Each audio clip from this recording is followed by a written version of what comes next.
sommes à la basilique du Folgoat, au cœur du pays des Abers et de la côte des légendes. Un lieu particulier. C'est un pays où chaque lieu a sa légende. Et je les connais bien puisque j'y suis né.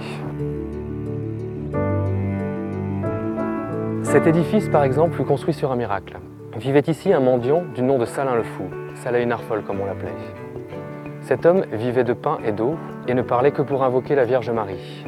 À sa mort, il fut enterré non loin d'ici, et sur sa tombe poussa un lys sur les pétales duquel on pouvait lire, en lettres dorées, Ave Maria. Cette basilique est le témoin de cette histoire. Mais ce n'est pas le seul ouvrage, bâti sur une légende. Suivez-moi, je vous emmène au Pont du Diable.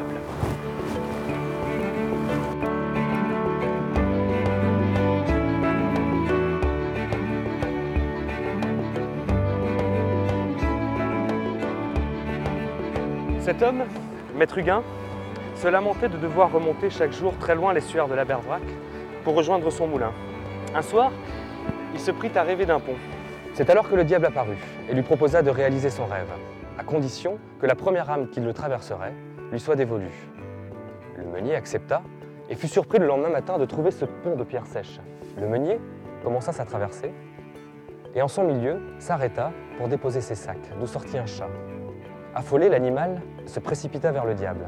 L'âme du chat, selon le pacte, devint propriété du malin. Furieux, le diable jeta son marteau en l'air, qui vint se planter dans la vallée et se changea en croix. Poursuivons notre quête des lieux légendaires, les naufrageurs, Saint-Goulevin, et rejoignons la côte.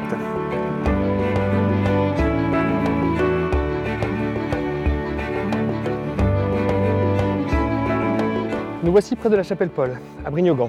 L'un des 7 saints fondateurs bretons, Paul Aurélien, a débarqué ici dans une auge de pierre.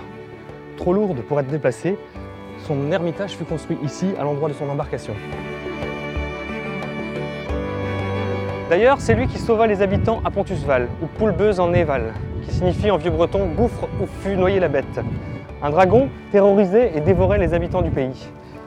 Saint Paul Aurélien le conduit à la mer et dans ce trou l'y noya. Tendez l'oreille, on peut encore parfois entendre rugir le monstre.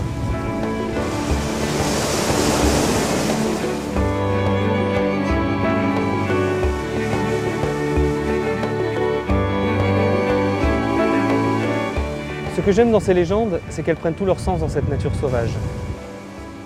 Et quand je vois ces paysages magiques, je comprends qu'on les raconte encore aujourd'hui.